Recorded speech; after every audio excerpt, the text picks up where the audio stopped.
I hope you have an amazing time with us. Now to introduce our first speaker, Dr. Jeff Behrends is an ethicist at Harvard University. He is a lecturer in the Department of Philosophy, Director of Ethics and Technology Initiatives at the Edmond J. Safra Center for Ethics, and co-director of Embedded Ethics, the program that incorporates ethical education into Harvard's computer science classes. Much of his research focuses on practical reasons in normative ethics, as well as AI and machine learning. He has taught classes on death, baseball, and the history of ethics. Today, he will be delivering the fascinating talk, Ethics or Regulation for Big Tech Companies. Without further ado, please welcome Dr. Jeff Behrends. Thank you. Thanks, Akshay, for that introduction. Let me just go ahead and see if I can get my screen sharing going. And I'm told that I cannot start screen sharing. There we go. Let me see if I can just get my ducks in a row here.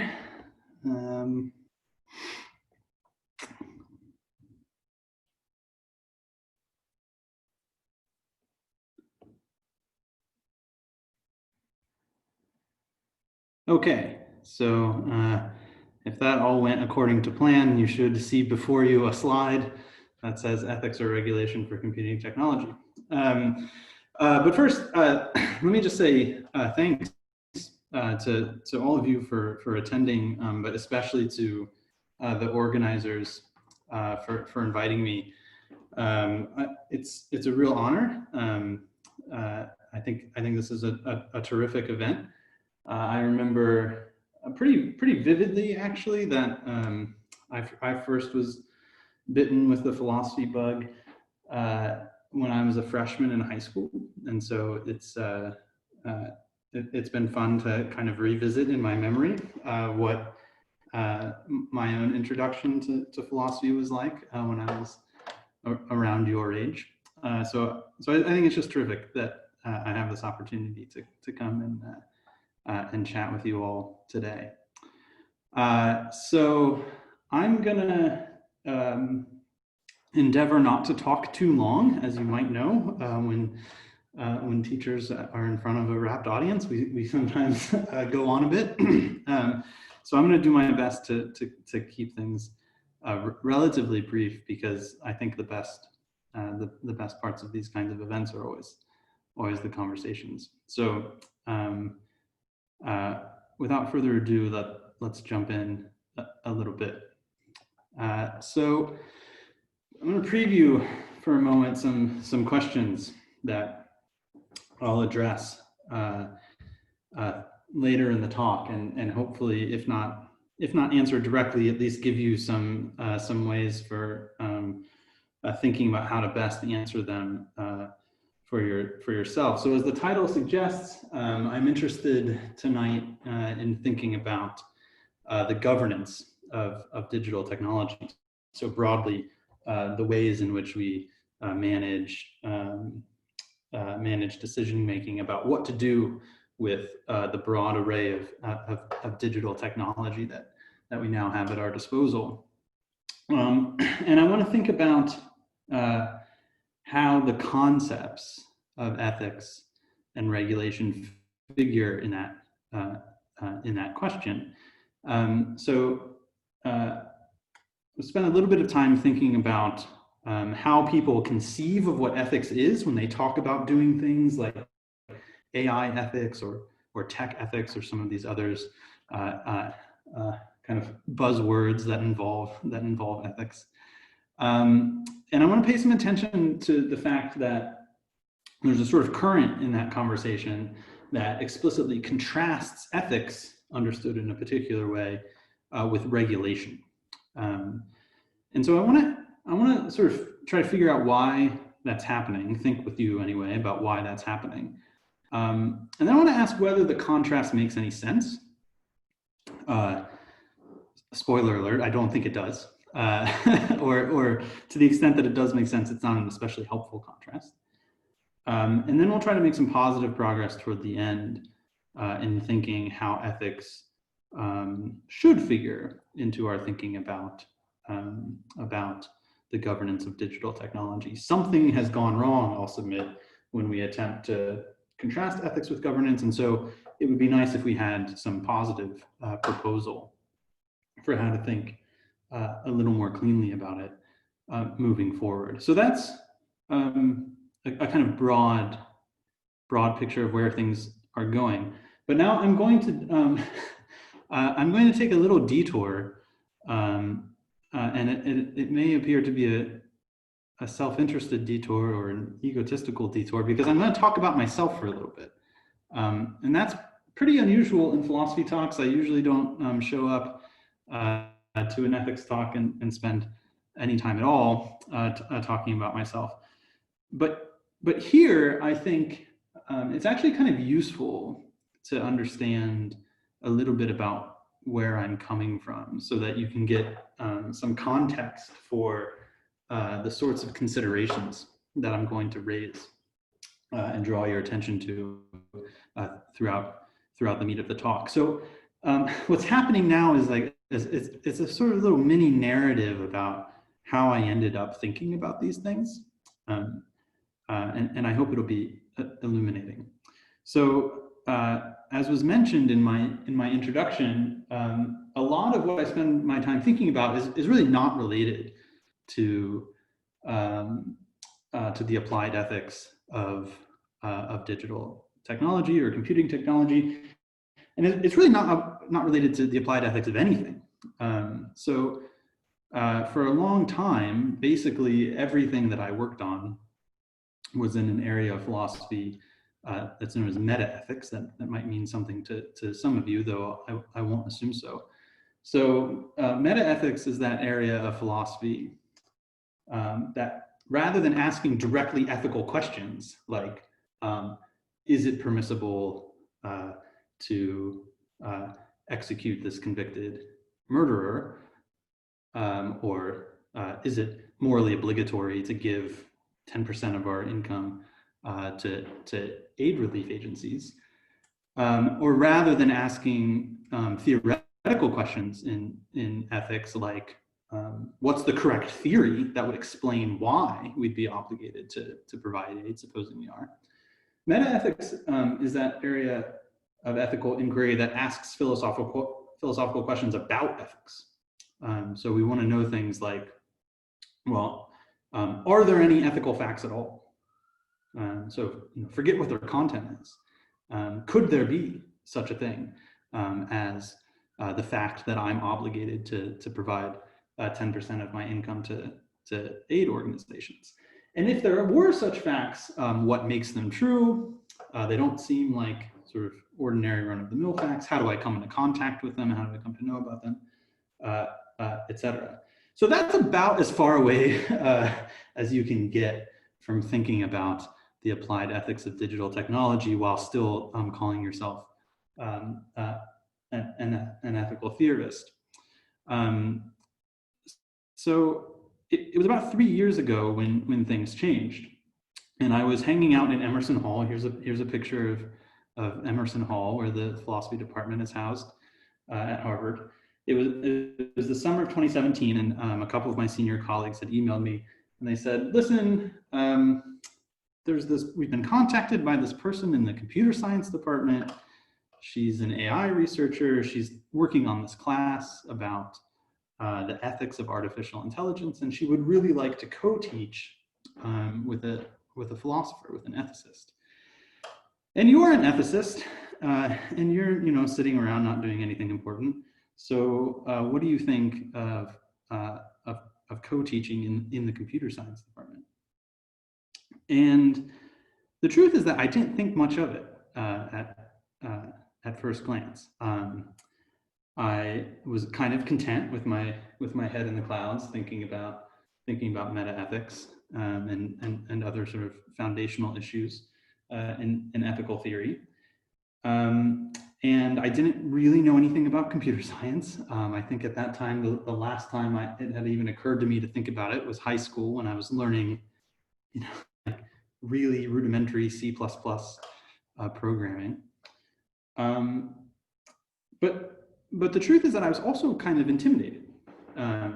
So being asked to step into the classroom of another academic department and co-teach with an expert in that area, I found intimidating. And so I kind of drug my feet, but through some gentle nudging, I found myself finally agreeing to at least meet this person and see what the pitch was, and find out whether it was something I was interested in. And so I found myself meeting Barbara Gross, who is a famed researcher in natural language processing. And very early into that conversation, I realized that, yes, indeed, I really wanted to do this. Barbara had exactly the right idea, I thought, about what an interesting teaching collaboration with a scientist and a philosopher could be. She had experience working with philosophers in the past, and she convinced me not to be too afraid. So I'll sort of skip over a lot of details here, but Barbara and I ended up co-teaching this class, and it was a kind of transformative intellectual experience for me, in part because I got to be in the classroom again as a learner rather than primarily as an instructor. So I was learning along with the students some fundamentals of current and near-term AI tech. And obviously it forced me to think about some applied issues that I hadn't really been attending to. And that process really convinced me that there's really crucially important ethical work to be done, and that really not a lot of philosophers were doing it. Some were, and I'll just say I think some of the work is not especially good, and so I thought, there's a sort of urgent social need to advance ethical theorizing in this area, and I ought to do my part. And so I promise I'm almost done with the boring autobiography, but that experience sort of got me onto this track that has led me into a couple of other roles that Akshay mentioned during that very kind introduction. So one role is that, as he mentioned, I co-direct this program called Embedded Ethics. I might say a little bit more about this around the conclusion of the talk. But in brief, what this program tries to do is infuse the standing computer science curriculum at Harvard with expert ethics education. So rather than attempt to require a single course, that's like the ethics course in the CS undergraduate curriculum, our aim is to try to sort of get our ethical clause into as many of the core computer science classes as we can, and we affect that by pairing advanced PhD students in philosophy with these courses, and the PhD students then custom build and execute an ethics module, a sort of mini unit inside the course that is integrated as closely as possible with the technical content that is sort of the ordinary part of the syllabus. So I co-direct that with a colleague in philosophy and some colleagues in computer science. And then, as Akshay mentioned, I hold this other position at the Edmond J. Safra Center for Ethics, which is Harvard University's university-wide ethics center. So the Safra Center for Ethics sort of has its hands in all of the ethical work, or nearly all of the ethical work happening at Harvard. You may have seen them in the news lately because our terrific director, Danielle Allen, has been doing some really important work, leading some really important work on morally responsible, ethically responsible responses to the COVID-19 pandemic. So with them, I assist on some educational initiatives and some research initiatives. So yeah, when I say all this stuff out loud, it still sounds funny and disorienting to me. Part of my brain still thinks of myself as the philosopher who has his head in the clouds and is not really thinking about ethics on the street. but it's not true, and I'm trying to do my part. Okay, so I hope this will indeed be helpful, helpful context for some of what's to come. And if not, maybe it's intrinsically interesting, and I'd be happy to take questions about any of it during the Q&A. Okay, so let's get back to the main event here. So first, let's just remind ourselves, or let's spend a little bit of time thinking about why we ought to care about the governance of digital tech in the first place. And I'm not going to linger here too long, because my hope is that you're already convinced. But if you're not, just think about two features of digital technology as it manifests itself in the world currently. The first is that it's extremely powerful. So by that, I mean that it enables us to do things that we otherwise wouldn't be able to do, and maybe that we otherwise wouldn't even think that we might do. So think about the tremendous inferential power that things like machine learning modeling offers us. Think about the interesting sort of physical extensions we can make into the world through the use of advanced robotics. Okay, so that's one important feature. It's powerful. We can do lots of things that we couldn't do before. And then the second feature is that it's pervasive, right? So this observation is maybe getting to the point that it's overworn, but computing technology, digital technology is everywhere. It's unavoidable. Just consider the, again, now commonplace observation that we're all walking around with what at a certain time would be supercomputers in our back pockets. So we ought to care about this stuff because if we get it wrong, we're bound to get it wrong at least some of the time in a really drastic scale. There's just too much of it, and it's too powerful for us to have a kind of blasé attitude about how to govern it. And so you might think, like, okay, cool, we know how to think about difficult practical questions.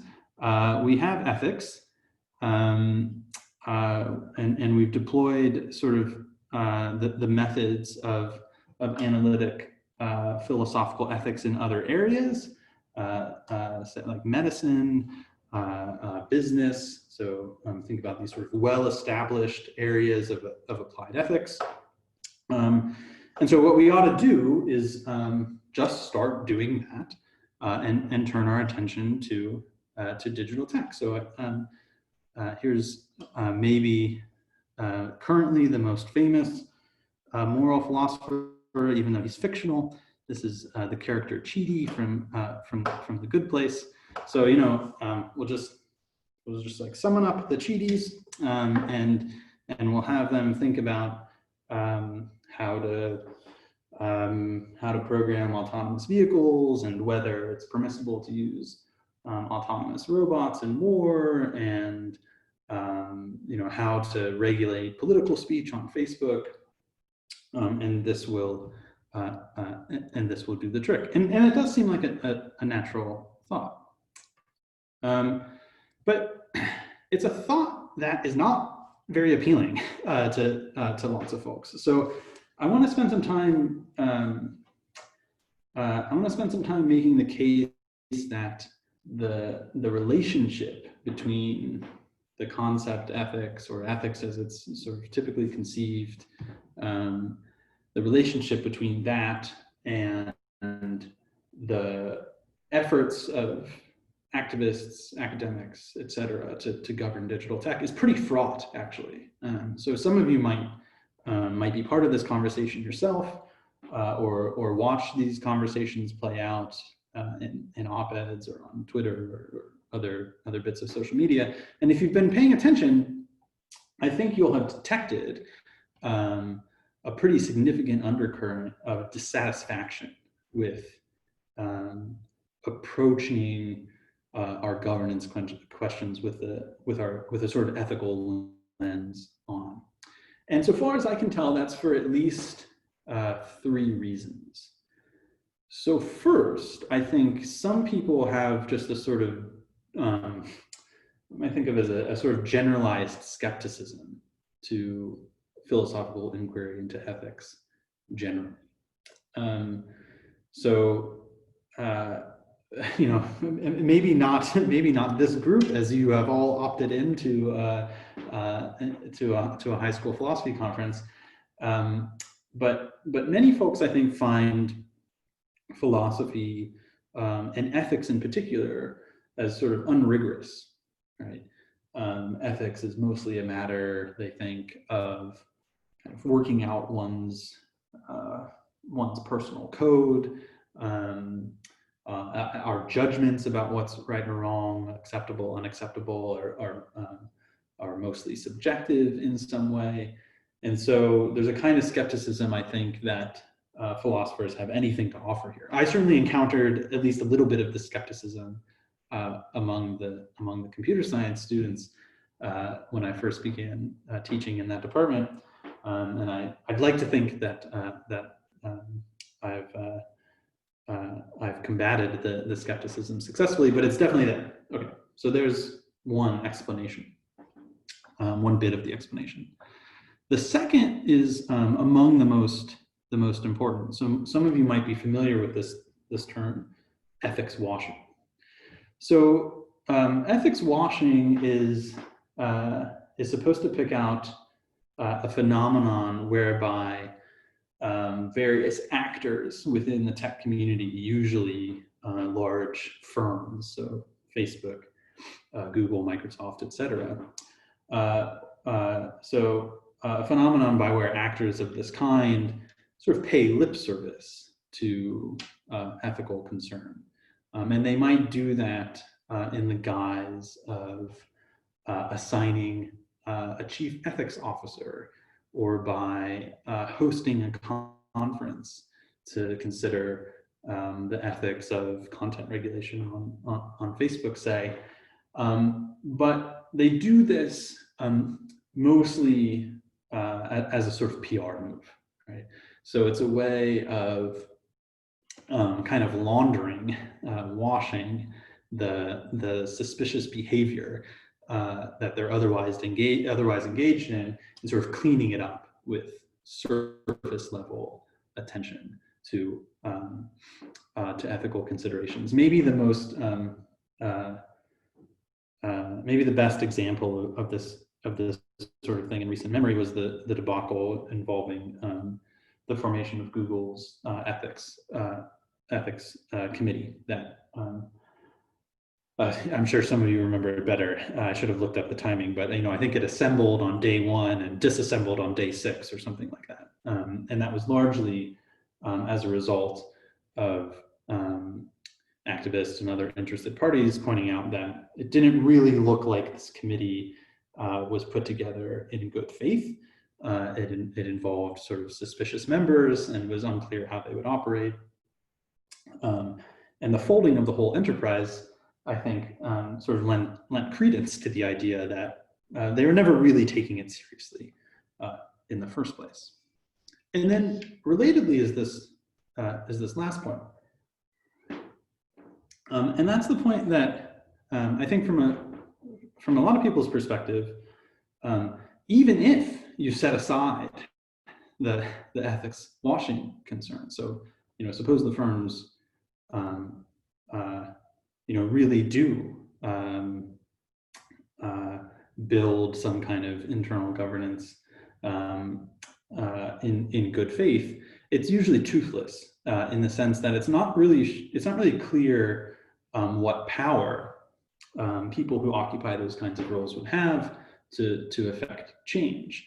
And this comes with the sort of subsidiary point that that I've included there in that final bullet. And I think the thought is the accompanying thought is usually thinking about all of this through the lens of ethics is toothless, and what's worse is that it crowds out what really has the teeth, namely regulation. And so all of the effort that we put into thinking about the ethics of AI, the ethics of robotics, etc. This is attention that comes at the cost of doing things like drafting new legislation, advocating for regulatory agencies to extend their power, calling our senators, et cetera, et cetera. Because at the end of the day, the thought is what really has the teeth is some kind of external constraint that'll be imposed on actors within the tech community, and that's our only hope of reining things in, so to speak, or at least sort of getting things under control in a way that's satisfactory to us. So the thought is, forget ethics, forget Chidi. Chidi can take a back seat. What we really need is regulation. And I think usually what people have in mind is regulation that comes in the form of the coercive power of the state. So if we think that the policies of the major social media platforms, for example, are threatening democratic institutions, as many people believe now, then the only way to sort of really get them in line is to threaten them with sanction. So whether that comes in the form of fines or criminal prosecution,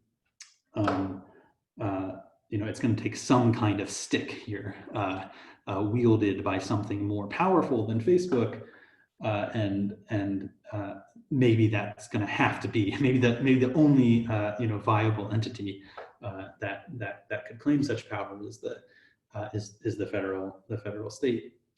And I have to say, this is another case in which my personal experience has really sort of put me into contact with this. So just as a quick anecdote to further clarify this kind of thinking, I was in London about this time last year, presenting at a panel at what's called MozFest. This is the Mozilla folks put this major event together every year. And I was on a panel talking with some other people working in the tech ethics space, and in fact, in particular, in the tech ethics education space. So we were all involved in some educational initiative or other to teach tech ethics. And afterward, things were opened up for Q&A, and lots of good, friendly questions, expressions of interest in the work. But one person, he was called on, and he was pretty heated, and his message was, "What the hell are any of you doing? It's a waste of time to think that these educational efforts are going to bear fruit. What you really need to be doing is working on legislation. That's the only thing that will give us any hope of making meaningful progress."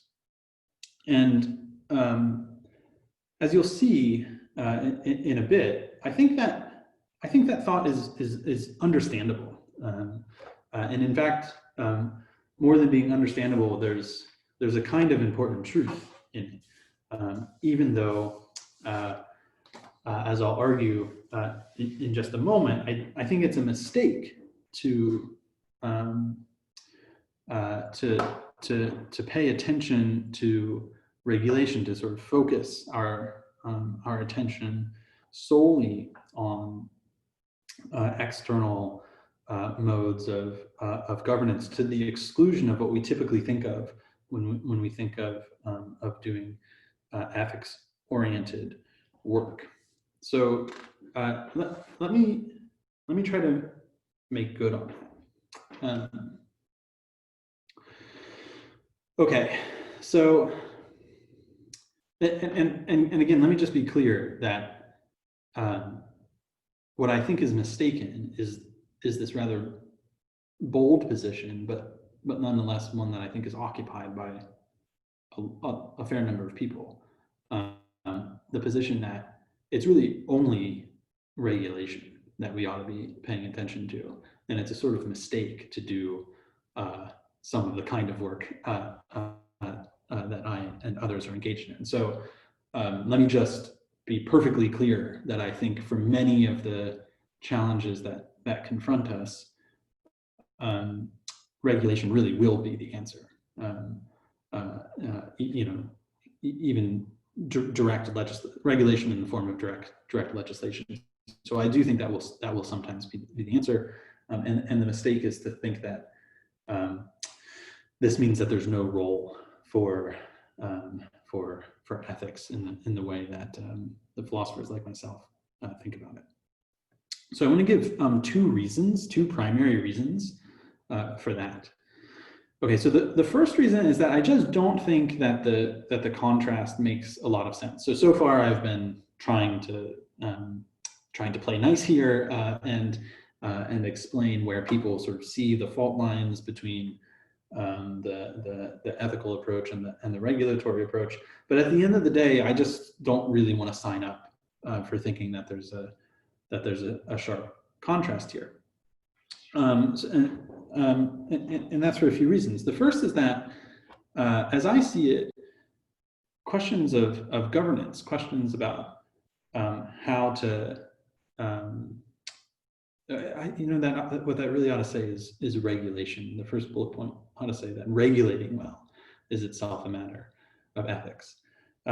So think about what we'd be asking in attempting to settle regulatory efforts to govern actors in the computing technology space. We'd be asking things like,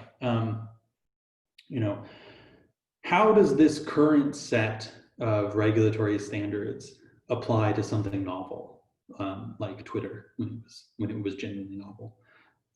Or what kinds of new legislation should be written in order to set constraints on the kind of speech that Facebook allows on its platform? So as I see it, questions of that form, especially questions of the second form, just are questions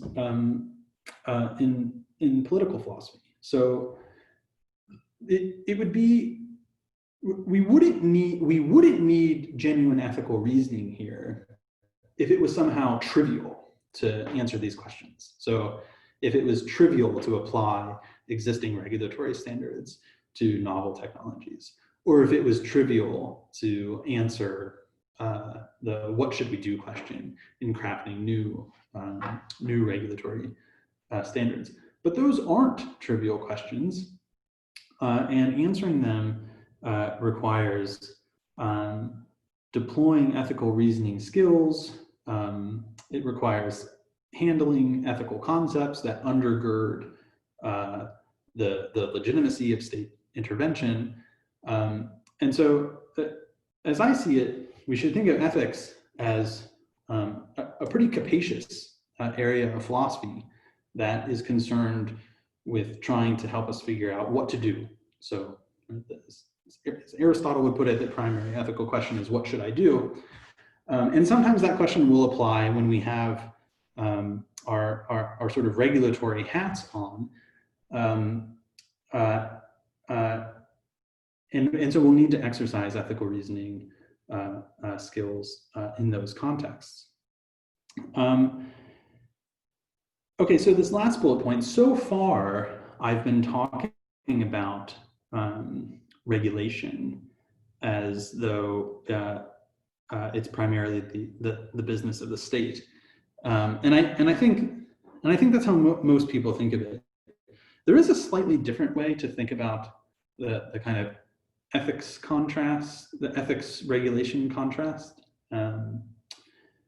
So you might think that on the regulation side, we should include governance structures that are not imposed by state actors. So think about things like ethics oversight committees.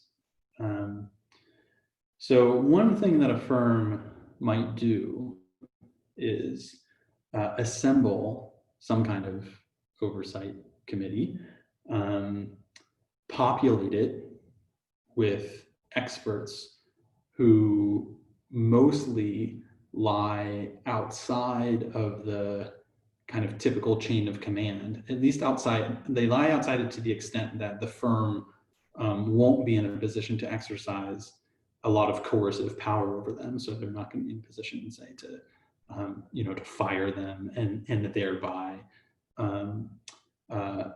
eliminate their access to paid remuneration. So maybe these are volunteers from academia or other relevant areas. So you might populate things in that way, but then really give them a genuinely interesting amount of power, right? So you could empower such a committee with the ability to shut down product development. Or you could give them the power to veto sales, right? So if the sales team comes and says, look, buyer X wants our facial recognition software, maybe that goes before the ethics oversight committee and gets vetoed. Okay. But the point here is that figuring out how to do that is itself an ethical question. And I'll just draw your attention here to two of my philosophical colleagues who work at Northeastern University just across the river, Ron Sandler and John Basil, who are really attempting to do exactly this kind of work, namely to provide ethical guidance to firms who are genuinely interested in doing this kind of work and say, look, we have some specialization in ethical thinking and in ethical reasoning.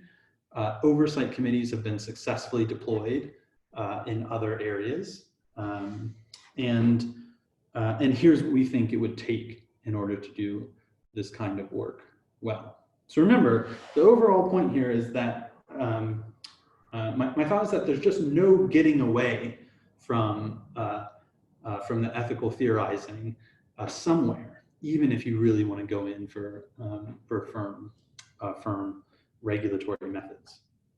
Okay, so that's the first reason that I think it's a mistake to think that we can prioritize regulation while minimizing ethics. I just think the contrast doesn't make sense. So here's the second major reason, and here I'm going to sound pretty pessimistic, I suppose, but I think that this is it's not alarmist, and I'd like to think that maybe it's even close to conventional wisdom. But I'd be curious to hear your thoughts, of course, during Q&A.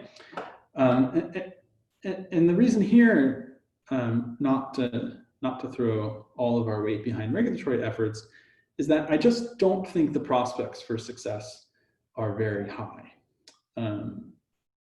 So I don't have a lot of confidence that tomorrow or a month from now or next year,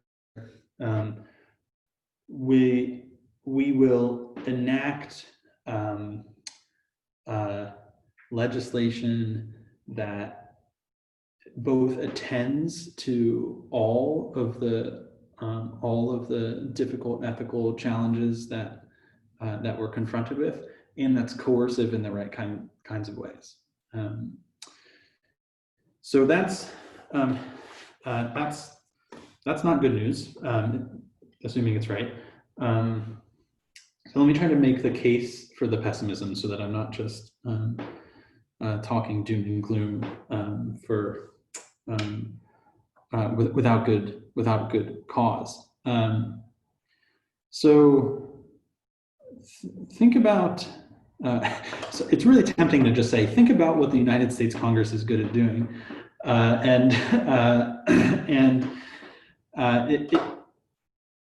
it's no secret that we're locked in I think a kind of political dysfunction, and so part of the pessimism here is just it's just a kind of generalized pessimism about the ability of what should be the most efficacious legislature in our land to get good work done. And I think part of the problem is that there's also a kind of lack of literacy among the legislators that should be leading us. So you might remember, I should have looked up the date, sorry, but Zuckerberg was testifying before a congressional committee not so long ago, sometime in the last year or two, and sort of got to the point where he had to explain to senators how Facebook makes money. And I think if you get to that point, it's sort of hard to watch that exchange and think, oh, good, right? The people in charge will soon come to our rescue. So there's a kind of so there's sort of like generalized gridlock, and I think also a lack of literacy. Okay, but suppose that wasn't true. So suppose things looked a little better, as indeed they do, I should say, in other democracies. So maybe we should take heart from things like the GDPR in the EU, and we can sort of dream about one day having an informed governmental body and an efficacious governmental body that will take similar steps. Okay, but even if that were the case, I think we should be pretty pessimistic, and that's because, and here this is not a novel thought. I'm repeating something you've probably heard before. It's because I think we should be pretty confident at this point that changes in technical capability are going to happen a lot faster than our ability to legislate, or our ability to regulate more generally. So the key point, which has been in front of you for a while now, so I think sort of what summarizes the main thought here is that, as I see it, the actors within the tech industry, so, and I mean to include engineers, product managers, people in the C-suite, they're usually going to be in a position of having lots of unconstrained options. Certainly, right now they have lots of unconstrained options, and I think that even if we did a pretty good job of either requiring them to do certain things or eliminating certain of their options, it would soon be the case again that the set of their options that's unconstrained by regulation would get wider and wider. Here's another fun anecdote. I can't. Let's see. I'm not at liberty to tell you the names of the folks or the company involved, but I was in a discussion about a year ago with some representatives from a firm that's working on autonomous vehicles, and the representatives were the chief legal counsel for this entity and the head of their engineering team. So the engineer sort of walked through a little bit about what they expected their vehicles to be capable of, and then explained some of the ethical dilemmas that they had encountered in assessing their engineering choices. So what should the vehicle do under circumstance X, Y, Z? And interestingly, I thought the legal counsel's role in this conversation was to beg. This was in front of a relatively wide, sort of diverse academic audience, so people from business, people from the law school, et cetera.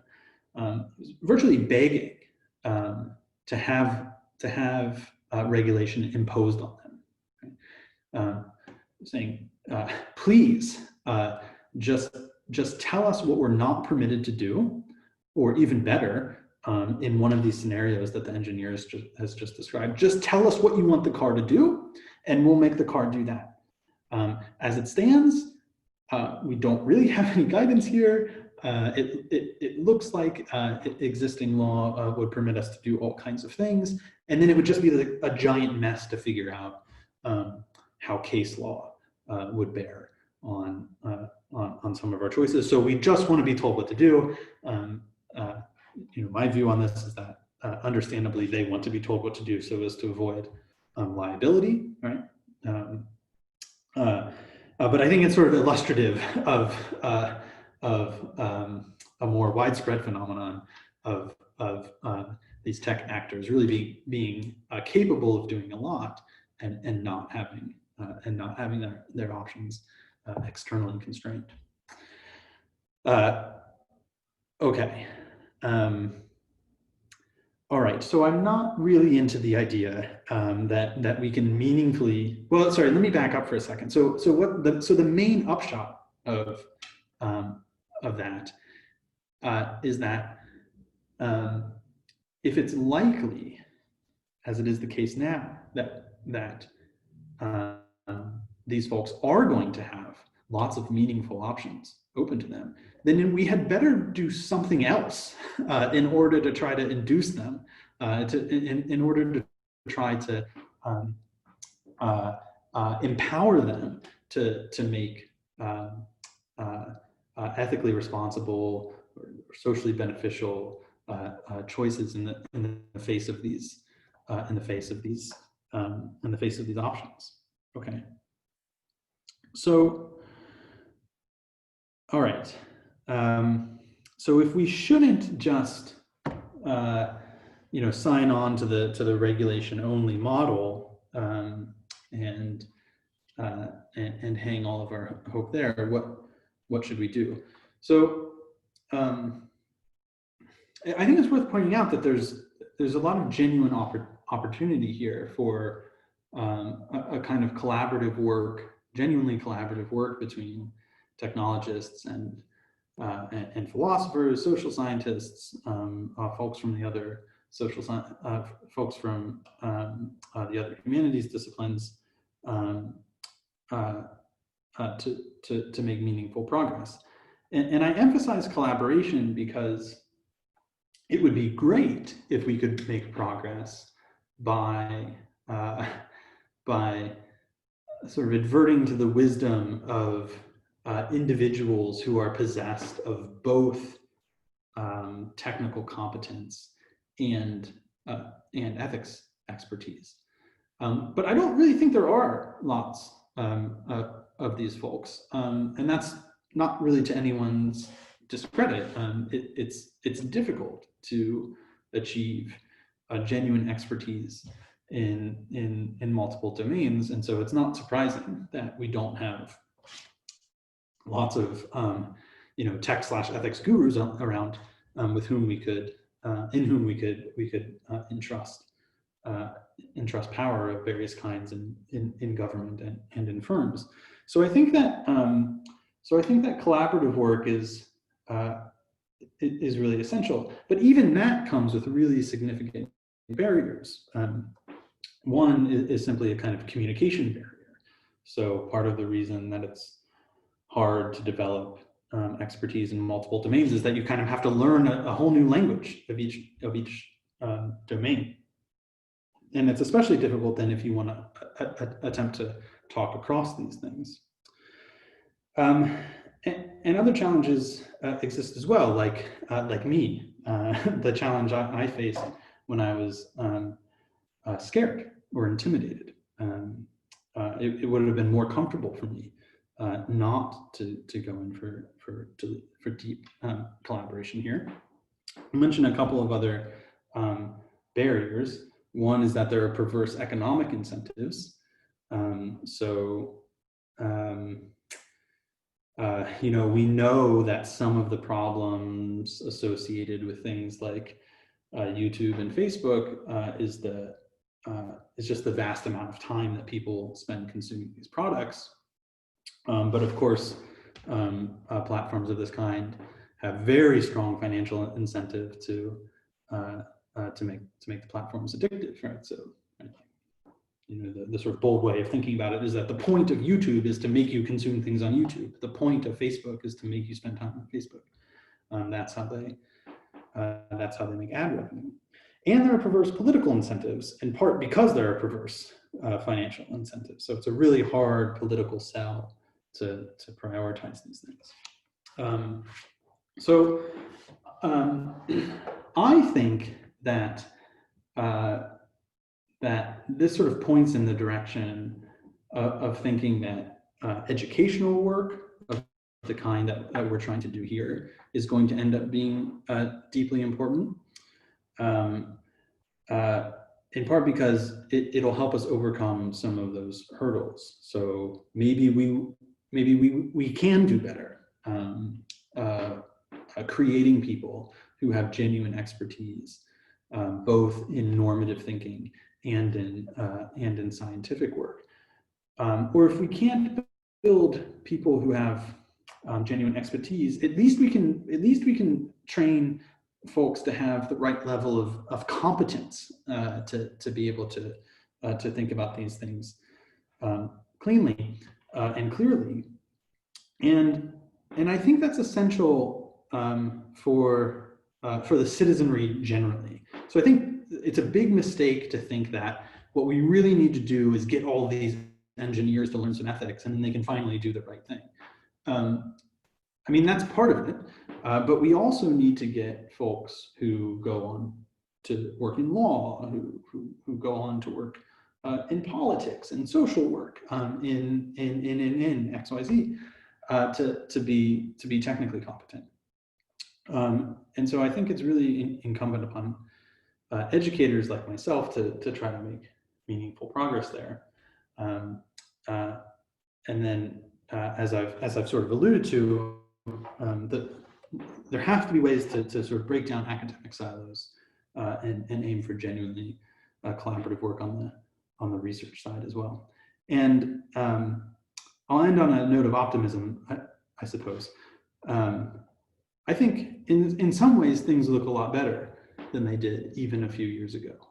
So more and more people, I think, recognize the importance of the work. More and more philosophers and other normative specialists are undertaking the work, and I feel kind of encouraged by the signs that we're seeing.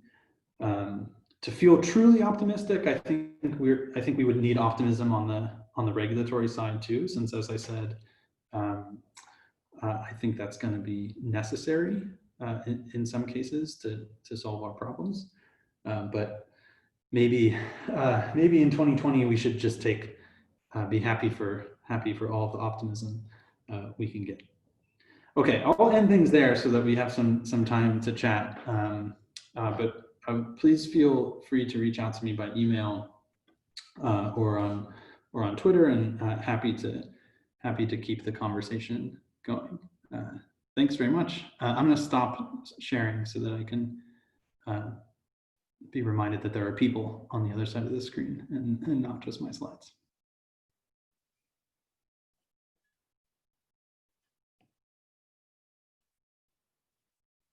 Okay, so Jack's gonna start up the Q&A for you and ask questions. So Jack, if you could please unmute and start your video, that would be ideal. Yeah. If not, okay, go ahead. So With external regulation, how do people tend to decide which jurisdictions an application or platform falls under? Have there been any proposals if jurisdictions have directly contradictory definitions of what is considered ethical? Yeah. Yeah. Okay. Yeah, and I can see these in text too. Okay. Good. Yeah. It's a good question. So let me preface this by saying that the regulatory side of stuff is more it's less in my wheelhouse. So take everything that I'm about to say with a grain of salt, but I'll do my best. I mean, I think it's an insightful question in part because I think this is actually one of the major hurdles to affecting good legislation, because the sort of technology that we're talking about it's not obvious that it like resides neatly within some particular jurisdiction or another, even at the level of nation states, right? So like what's the proper jurisdiction for regulating the behavior of Facebook? Well, it's this huge transnational firm. I know it's inclined some people to think that what we really need now are effective ways of doing transnational regulation. And so, I mean, if that's true, then I'm even more pessimistic that we can get on with the regulation and downplay the ethics, because that'll be even harder to bring about.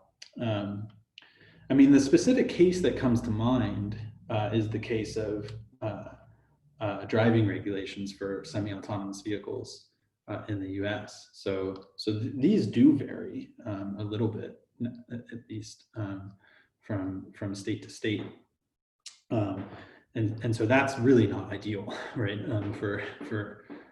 For robotic technology of that kind, it would really be great if sort of the broadest level of jurisdiction that plausibly has authority would step up. That might be the best I can do off the top of my head on that question. Thank you. Another question. As part of your work with embedded ethics, have you encountered any dilemmas with difficult or ambiguous resolutions? Oh yeah, totally. Yeah, I mean, maybe the majority of them. And I think that it's part of what's interesting and energizing about the work is that in a lot of the cases that we end up helping students think about, it's really not obvious what the right thing to do is. So let me think of trying to think of something that's in development now. I mean, actually, let's just take an example that I've made reference to a few times now. So I think it's relatively uncontentious at this point to think that there are some problematic things happening with the way that Facebook regulates the speech of its users on the platform, right? That should be relatively uncontroversial, since like we're now in this point where every week or two Facebook or Twitter has updated its its standards to address QAnon or disinformation about COVID-19, right? So I mean, we're sort of seeing in real time these platforms try to figure out how to do this. But it's really not obvious exactly what the right policy would be, and that's in part because there seem to be pretty important values that, at least on first glance, will point in opposite directions.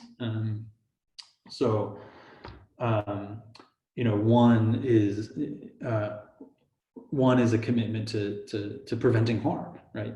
Part of why it's bad that people can spread disinformation about COVID-19 on Facebook is that tons of people use Facebook, and it's really, really bad if tons of people have false beliefs about COVID-19. And you know, so a deep commitment here is the commitment to avoid harm. But we're also not in the habit of thinking that we should regulate speech without really good cause. So even though, right, Facebook isn't a state entity, and so some of what people talk about when they talk about freedom of speech, I think, doesn't really apply to Facebook.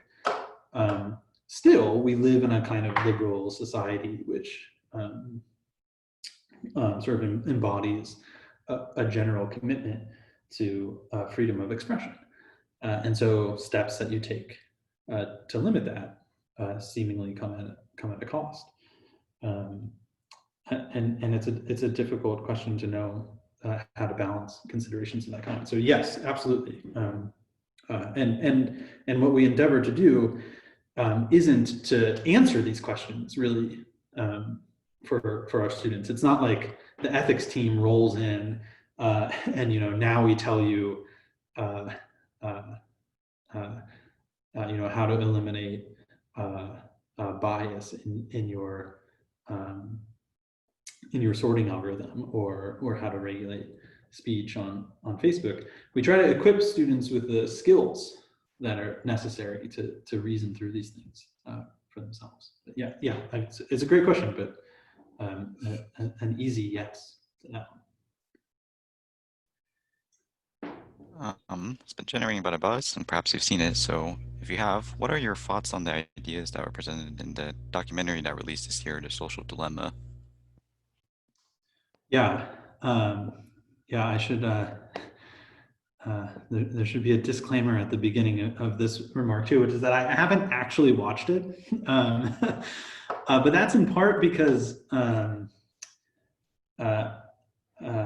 through seeing, through learning about it, you know, through my circles, I did kind of form an on the whole negative impression, I suppose. But my thinking isn't settled, and I'm kind of pulled in a couple of directions. So first, I think that it was disappointing that the documentary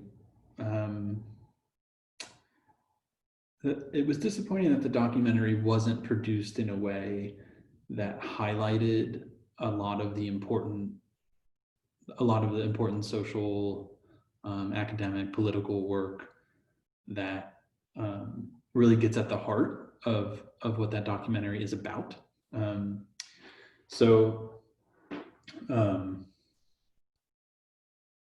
You know, and I don't mean that to be a sort of like all things considered judgment about the producers being in the wrong, but it's, you know, it's disappointing that it sort of centered the narrative of people in the tech industry who had done some bad things and then sort of saw the light in retrospect, and wasn't able to shine a spotlight on people in media studies or communication departments or science, technology, and society departments who've really been you know, trying to draw attention to these issues for in some cases decades. On the other hand, right, there's the I want to be careful not to let you know, let the perfect be the enemy of the good, so to speak. So, you know, if a lot of people consume the documentary and get started to think about things that they otherwise wouldn't have, then I think that we should be okay with the possibility that it's good that the documentary exists, even if the producers did something wrong by not making it, you know, as into the best version of it that they could have. So I'll withhold final judgment until I actually watch the damn thing. But that's kind of where my thinking is right now. Oh, that's great. Do you think that the ethical dilemmas that come with companies like Facebook are inherent to the technology that they produce, which includes social media and AI, or the fact that they are being produced for profit? Yeah, good. Yeah, really good question. Yeah. So, yeah, I mean,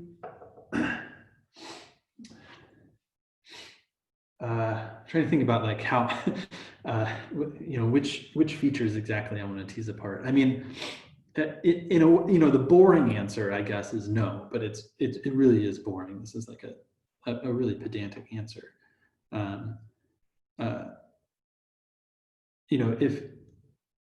If there were some company, not Facebook, but Schmacebook, that operated, that didn't operate for profit, but then did exactly all of the same things that Facebook does, like setting aside the profit-oriented things, then those things would be problematic. I take it though the question is something like, is it the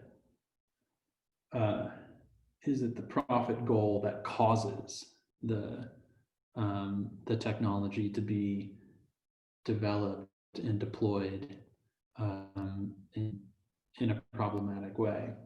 And I mean, I think it's easy to say yes here.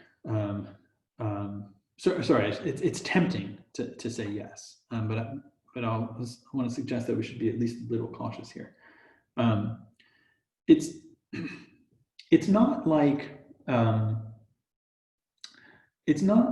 the ability of a firm to make profit somehow exists in a vacuum, right?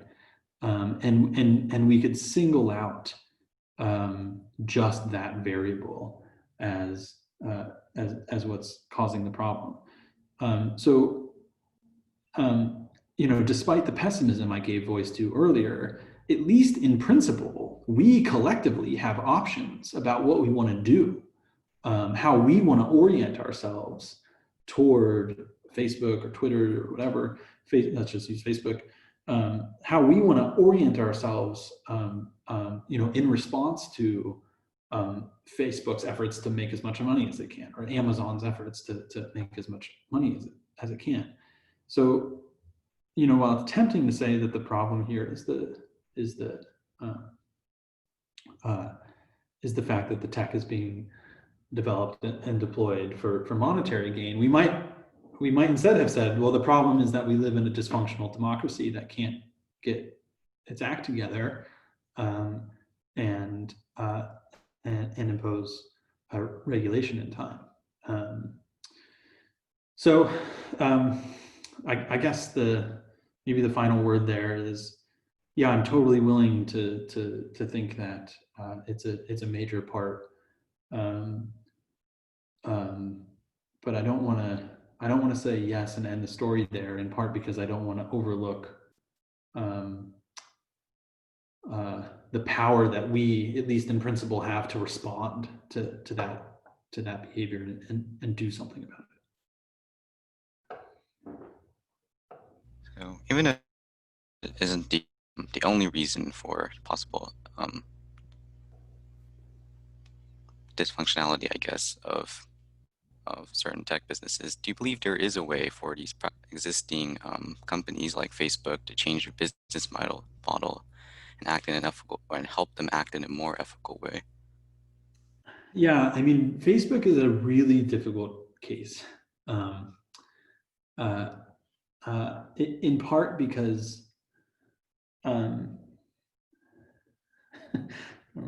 regret saying this later. I mean, Facebook basically just does one thing, right? Facebook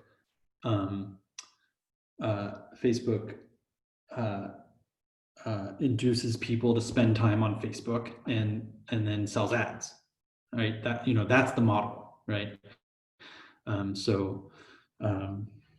some people like to put it, the thing that Facebook is selling is us, right? So,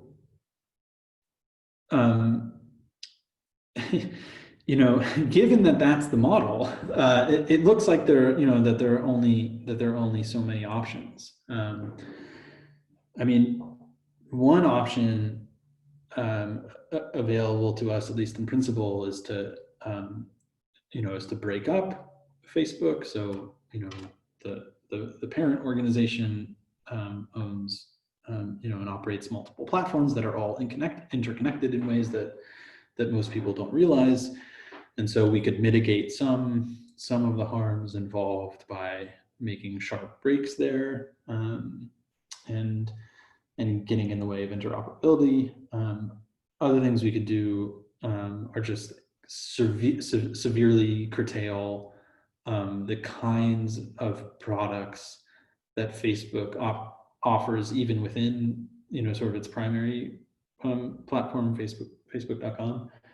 So we could try to interrupt the power that Facebook exercises over society by disallowing them from showing ads of certain kinds, by disallowing them to be a primary avenue for people to see job postings.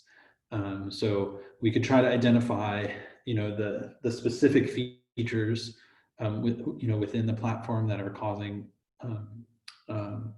most of the problem, and then try to interrupt those, right? So it's not like so when I signed up for Facebook, the primary thing that we were interested in doing with it was seeing what classes our friends had enrolled in. So I think I was a freshman.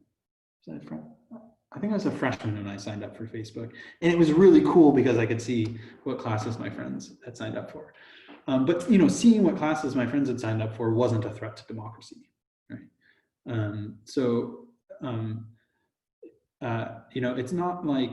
It's not like Facebook won't be able to sell ad revenue if we stop letting them sell advertising space for political ads, for example. Okay, I'm sort of rambling now, but I mean, I really like the question because, like I said at the beginning, it's among the hardest cases. It's not like Microsoft, right? The business model for Microsoft is is incredibly complex. They offer lots of products of different kinds, but when you have these massive firms with huge social power that basically do just one thing, they're going to fight really damn hard to block attempts to do the kinds of things that I just said, because that's what they do. That's how they make money. It's a good question. Thank you. How much do you think a general lack of faith towards the ability of our government to regulate technology contributes to the reason why there aren't as many large-scale movements pushing for stricter government regulations on tech?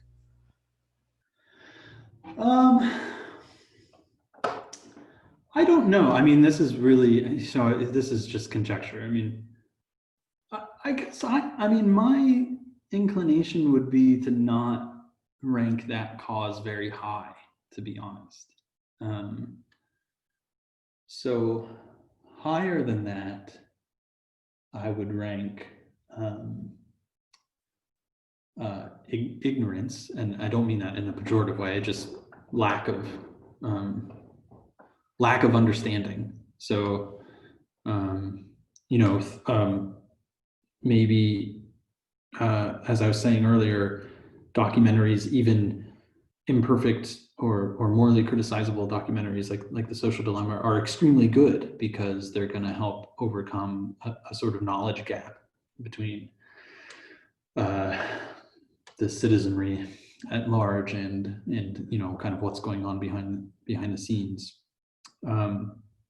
So that's a kind of technical ignorance. But I also think that there's a kind of ethical knowledge gap too. So and in that case, what it can give rise to is a sort of apathy. So I think that a lot of, I think like a primary reason that people aren't up in arms about, that aren't, that they're not like banging their senators' doors down to regulate how data is acquired and sold and transmitted, is that they don't care. It's sort of not clear to them why protecting privacy in this way is morally significant. Why it's a value that they ought to care about, and that's not on the tech side of things. That's on us, right? That's on philosophers and social scientists and lawyers. We need to do a better job of being in direct conversation with the public instead of these sort of little insular conversations among ourselves. I mean, yeah, like of course it's it's somewhere on the list, right? But I wouldn't put it at the top. Thank you. This unfortunately has to be the last question, but do you think there's an ethical manner for big companies to track and store personal data? Yeah. Do I think there's an ethical manner for big companies to track and store data? Yeah, boring answer. Probably, but it won't very closely resemble the status quo. I don't really consider myself to have deep expertise on the data transmission issue in particular.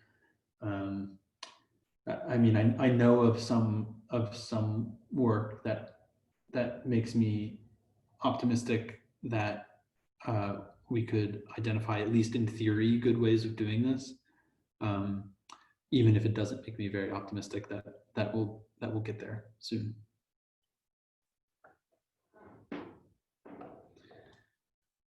Okay, well, I think that concludes it. Thank you so much, Dr. Behrends. Do you care if we put your email in the chat so people who... Yeah, I'll just throw that there myself real fast. Sweet. Be very careful not to give you a typo. So there's my email, and I think you only sent that to the panelists. oh no, I sent it to the panelists. You're right. All panelists and attendees, thank you. Just copy, retype. There's my email, and on Twitter, I mostly talk about tech ethics stuff and sometimes cute anecdotes about my 2-year-old. So if that sounds like the kind of content you're into, feel free to hang out with me there. Awesome. Thank you again so much. Your talk was amazing. Thanks for sticking around and answering Q&A. See you around. Yeah, very happy to. Thanks again to you, Sophia, and your colleagues, and to all of you for coming. Good night. Good night, guys.